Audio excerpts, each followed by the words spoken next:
Rams. Now, all the way back in late August, our very first show of the semester, Ella, Mike, and myself made predictions for CSU football in 2022. Fast forward 3 months later, and you already heard the result of the Rams season earlier in the show. Let's see if our inclinations stood the test of time.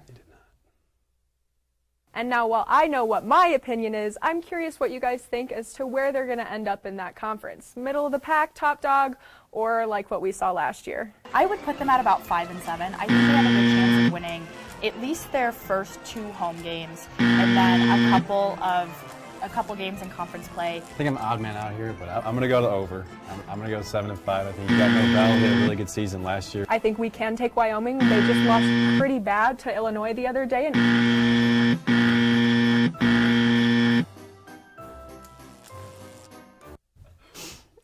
Well, unfortunately, they did not. But we're adults, and we can accept that we were wrong, even if that video was kind of humiliating.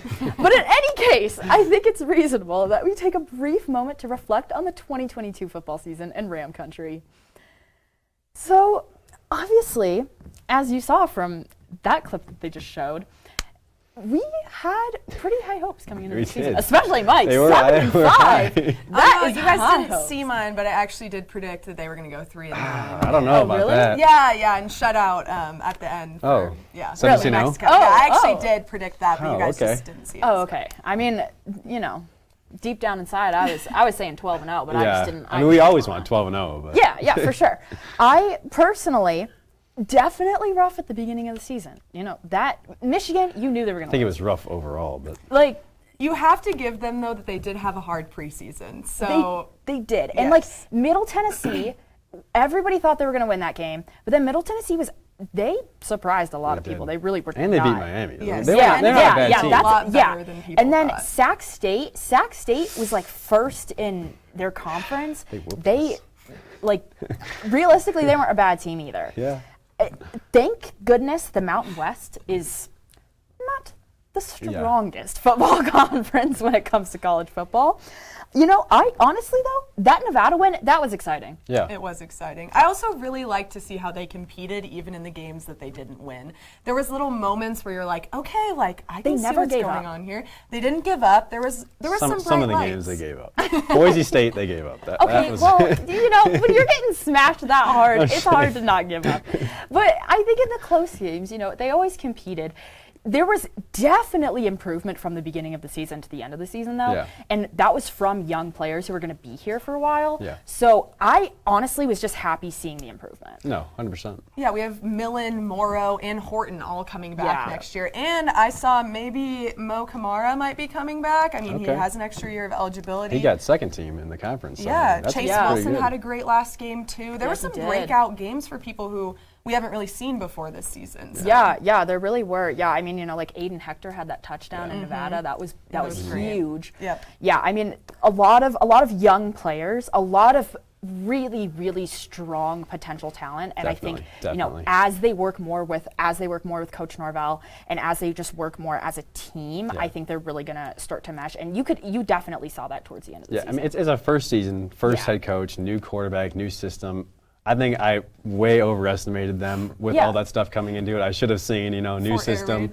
New system, I should have went a little lower, but it's all right. CSU fans, if it makes you feel any better, Broncos have the same record. Broncos do have the same record right now. I don't know if that makes anyone feel any better. Yeah. I also was like, it was nice to see that people weren't giving up on Norvell right away, too. Yeah, Like, I that think was really people are refreshing, really actually. sticking with him and they believe in what he's doing, and it's like, people realize like it's going to take some time, and I'm just glad that people aren't just super down on him because I think he's doing great things. I think most of that is because you can see the difference in leadership that it is different from Steve Adazio.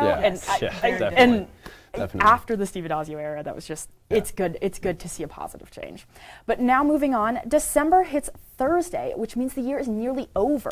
And even though there's so much yet to be decided, including the finals of the World Cup and the college football playoff, the three of us wanted to give our favorite moment in the sports world from the 2022 calendar year. Okay, so I personally, apparently Mike misunderstood. I did. All of us misunderstood apparently. He didn't know that this could be any sports moment. Yes. Obviously, I'm a huge baseball fan, but I'm a Rockies fan, and there was nothing that particularly stood out to me. I guess I could have gone with, the Mariners making the playoffs for the first time in my entire lifetime. But a moment that really, really stood out to me, and this is going to go down probably as potentially my favorite CSU memory, was last year, the last home basketball game of the year. They played Boise State. It was the green-out game. Everybody rushed the court, and then they hoisted up Kendall Moore, and everybody chanted, "I'm proud to be a CSU Ram." And I have not been more proud to be a CSU Ram than I was in that moment. Yeah. That was one of the coolest things I've ever experienced. And it was the end of an amazing season. It was just like a big celebration, and everyone was so happy to be there. And Kendall had a great game. Yeah. And that was his last game as a Ram. And so it was just, not his last home game as a Ram. That's a solid choice. But yeah. I love the choice. Ruby? Yeah, I had to, as we learned earlier, I am a volleyball fan and a volleyball player. So I had to pick our whiteout game, which was the first time that volleyball has sold out Moby. We had over 8,000 people there, and it was just an incredible atmosphere. I've never experienced something like that, and that's why I came to CSU. And so it was really great, and it being Coach Hilbert's last year, I think it just was really a cherry on top for him and for our team, and so that's something I will never forget, and definitely my favorite sports moment, maybe ever. So that's a very very solid choice. That game was so much fun, and we beat CU, so there's not much better than that. Mike, what about you? I did not know this is all overall. I thought this was just CSU moments. So I went with one from this year, which I think was a big momentum shifter. I think Isaiah Rivera's game winner against Gardner-Webb. The play overall was just a fantastic play. I mean, you can see it here, going full court, making perfect dribbles, and just a perfect shot. And I think even though, again, it was a bad team, Gardner-Webb is not that great of a team. We should have won that game by more. That still gave us huge momentum and led us to 2 more wins after that one. That was a good moment. You could kind of see me sitting down there in the corner. You did. Well, I didn't think he was going to make it. To be honest, I thought it was going to go into overtime, and then he did, and I was like, whoa! But with that, Rams, we have reached the end of our show. Make sure to tune in to a very, very entertaining CTV Geeks episode tomorrow, because the sports desk crashes the party. Ella was off tonight, but she, along with our sports director, Brandon, started some video game playing at the demands of Tom and Alex. We can't wait to see it. Thank you all so much for watching. Have a great night, and we'll see you then.